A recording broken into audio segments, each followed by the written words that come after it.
This is clearly, we see cracks emerging. Where they go, if anywhere, when they get there, very hard to say. I don't want to speculate on it, but I don't think we've seen the final act. This has been a devastating strategic failure for Putin across virtually every front, economic, military, geopolitical standing.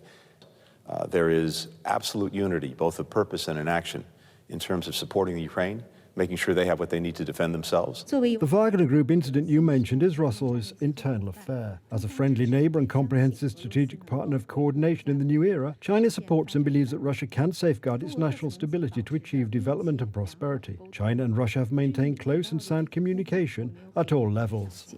It's more important than ever to continue supporting Ukraine, because what has happened during this weekend shows that the win against Ukraine is cracking Russian power and affecting its political system.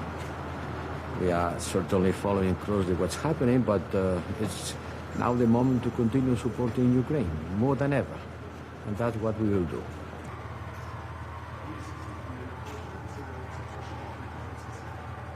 And the monster that Putin created with the Wagner.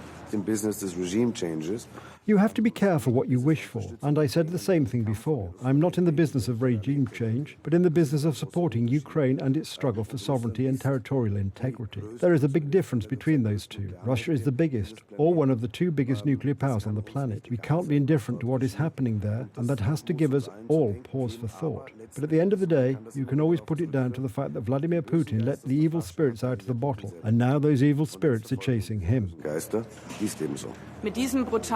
With this brutal war of aggression, Russia, Putin, is destroying his own country. We see the lingering consequences of the Russian war of aggression also on Putin's power system. We see that Russia's leadership is increasingly fighting back, and we see massive cracks in Russian propaganda.